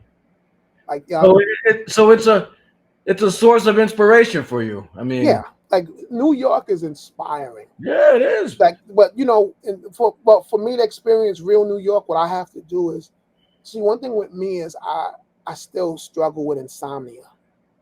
Okay. So 3-4 in the morning, if I can't go to sleep, I'll grab my phone and I'll ride the train. And I'll get inspired and come home and work on beats till I get tired. Word? Yeah. I mean, that's a consistent issue for you, insomnia? I've always one of the things that I'm happy about is the schedule that I have is weird. So I fall asleep like in the middle of the day. I'll go to sleep. Right. When everybody's like, "Oh, ease up." Right. You get it when you can get it. Yeah, but it's like, but me getting older though, I kind of force myself to go to sleep sometimes. Yeah. But when I got like deadlines and I'm want to be real creative, I'll be like, yo, 3-4 in the morning, I'm up making a beat. Yeah. I'm on that train. And now with technology, this is where technology comes into play. Like I have an app on my phone called Koala. I've heard about that. Yeah. And I'll make beats on my phone, dump it into Ableton. And if I want to, if I'll be like, you know what, I need that SP sound, run it through the SP. That's where you take the shit. That's where your 35, 40 years of experience, whatever, goes into play versus, little chicklet getting on the fucking train. Yeah. And punching that shit in. You got the same ability to do this with the same capability to do the shit, but not the same ability to do the shit. So that's like we have an old soul. That's what we are. Me, you, Yeah. We have an old soul, and what happens is that comes out with what we do. Because a dude a dancing dude, I say, and I don't mean it as a diss. A dancing dude from yesterday is nicer than a dancing dude of today. Yes. You know what I'm saying? And it's like, like I seen the dancers of today and I'm like, what are you doing? Yo, you all right? Should I call an ambulance? And I see cats like, like back in the day, Buckshot and 5 was nice. Yeah, you told me about that shit. You told me dude was nice. Super nice. You told me. I have a VHS tape in my room somewhere in the back of a closet of them killing it. I'm gonna restore that. I'm gonna find that and I'm gonna restore find it. that. because I wanted to ask you the last time you told me about them. You said they was like so nice, and I'm like, and for me, that's how I came. It was to hip-hop. nice. Yeah. Like, but see, and that's another thing I tell cats too. Like, I miss the dances. Like, yo, God rest Marjorie. Yeah, you know what I'm saying? Yeah. Man, Voodoo Ray. Voodoo Ray. I mean, Voodoo Ray's in 2 turntables and a mic. Oh, word. Yeah. He's in 2 turntables and a mic. Like, sorry, holding it down. Yo, yeah. Like, you know, and that's another thing which I tell cats too. Me as a DJ, I really play for the dances. Like, I'm the dude. I look when I'm DJing. I'm looking and I see and I go, there they are. Yeah. Oh shit. There they are. That's the DJ I need. Because too many DJs sitting there with their head down. They play some dope joints. Everybody getting loose, but then they want to go in their bag and do some shit that they. You gotta with DJing, you gotta be funky with it. Like, I tell people, like, for instance, Kid Capri will pull out some old dusty record from the 40s or 50s and throw it in his set. And I'll be like, the fuck is that? Wow. And it's so funky. And then Kid Capri with Kid Capri swag. Word up, Kevin, keep up with me. Wow. Like, yo, B, like, that's what it's about. Yeah. Like, I tell people all the time, like, there's a lot of DJs that, you know, they DJ for the people. And me, I'm that guy. Like, I'm, you know, the one thing I don't do is take requests. I never took requests, and I'm not starting today. No, good. And, you know, the party's not about one person. The party is about everybody. Right. You know what I'm saying? And it's like, I'm not going to sit there because you want me to play Madonna. Like, get out of here. We're not listening to Madonna right now. Right. She has her time. It's not right now. Right. I'll play it when I want to fucking play it. Yeah, like, come on, man. Like, I'm gonna stop. I'm gonna stop Gypsy Woman, Crystal Waters Gypsy Woman, to throw on Madonna Borderline. Right. No, don't do that. Cats would be like, yo, we're gonna lynch you. Yeah, bring back the dancing, man. Bring it back. Rest in peace, Mom. I was about my man Steezo, another dope. Yeah, Steezo, yeah. I'm saying CT holding it down. Yeah, man. Like, yeah. Well, do that, man. Whatever you do with that, I'm gonna definitely try to support the Twitch joint too. But I mean, if you do anything like you said, trying to get something going with the dancing or whatever, just put even talking. Here's the thing: even if you just talk about it, bro, you being who you are, because I complain all day long. So people don't hate listening to me, but like, you know what I'm saying? Like, all this shit you just said coming from you, like you hold your shit carries weight, man. So I appreciate you. I thank you so much for coming through. Busy schedule. No doubt. Oh, and you know what? I'm gonna say this too before I leave. I'm going to get more interactive on my social media. Okay. Where, like, usually I don't do this because I feel like it's me going, look at me. But what I'm getting ready to do is I got a person that's coming with me now to all the parties, and you're gonna see me DJing and crowds dancing. Good. Because people need to see that. Right. To know that it's out there. Right.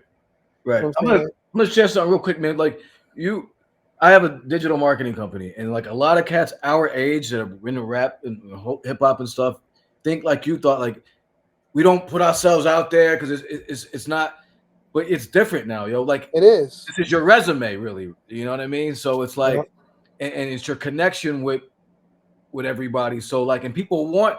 I guarantee you that shit'll take off, man. People want it, bro. So please do. And you know, we need it right now because we don't have a lot of stuff for us. That's another reason why I still do Twitch, because it's easy access. Like, if you're in your house on a Saturday and you want to dance around the house, log on. Saturdays at 8, right? Yep. 8 to 10. I start off with the disco and I go right into the house at 9. Shit. You know what I'm saying? That's the one. That's the one that blew my mind. I was like, oh, I gotta talk to this guy. Yo, everybody it's funny because all the hip hop cats that log on because they see Evil Dee and they go, yo, he's gonna be playing some hip hop. And they log on, and I'm cutting up the house joint, so I'm playing, I'm playing whatever, and I'm blending. A lot of times, cats will stay in that room. Dope. Yo, I'm not really a house cat, but you was playing and you was blending, and then you started scratching. I never seen nobody scratch house records like that.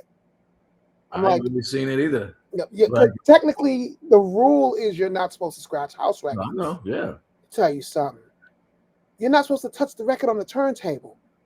DJing is breaking the rules.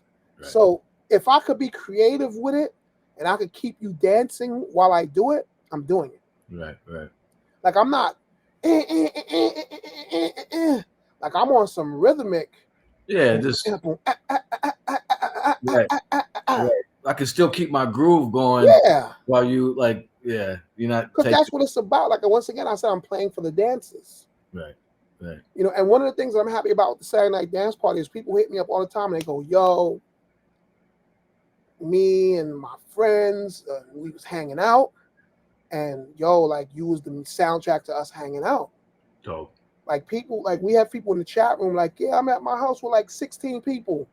And then at the same time, we do Zoom also. Okay. So what we're gonna start doing in January is anybody who's dancing is gonna put them on the screen. Oh shit! So we're gonna definitely be wilding with it. Okay, I'm gonna look out for that, man. We're gonna look out for that one. That's damn. Word, man. Thanks, brother, man. I appreciate you, man. You know how we do, man. Time and stuff, and we're busy. Everybody like life going on and stuff. So you taking the time. Again, being a regular dude, a lot of your peers are weirdos, superstars and weirdos. Yeah. So it's just like regular cat. You know what I'm saying? So hey, fool, you a weirdo. They are. I say like, I can count on my one hand like the good people in this shit, man. People that are just regular, So I appreciate you, man. This is a job. Like this ain't like you don't see the dude that works at McDonald's talk about McDonald's. What's up? This industry thing is a job. Right. Yo, I'm off the clock, B. I'm off the clock right now. I'm chilling. Right. Like it's no need. I'm never gonna walk with my Burger King uniform and be like Burger King outside of Burger King. Right. So why am I gonna do that with the industry thing? Yeah. Like, yo, I go home at night. You know what I'm saying? Like a lot of cats, the industry thing gets to their head. Right. Next thing you know, they doing something strange for some change. Yeah. I mean, yeah. There you go, man. That on that note, DJ Evil Dee, strange for episode 164 of the Carrying the Culture Show. Thank you for rocking with us for almost 2 hours. Thanks for having me, man. Everybody in the chat, and we'll definitely stay in tune as far as what you got going on. Try to make it a point to be a regular on this Twitch show. But it's all flavor. Yeah, man. Appreciate you, and look for me next year, man. I'm so excited. I'm coming back home to Connecticut. I'll be an hour away from New York, so I'll be back in the mix. So all flavor. Yeah, man. Thank you once again, DJ Evil Dee. No doubt, man. All right, brother. I'll talk to you soon. Yes. Salute. Right. Peace.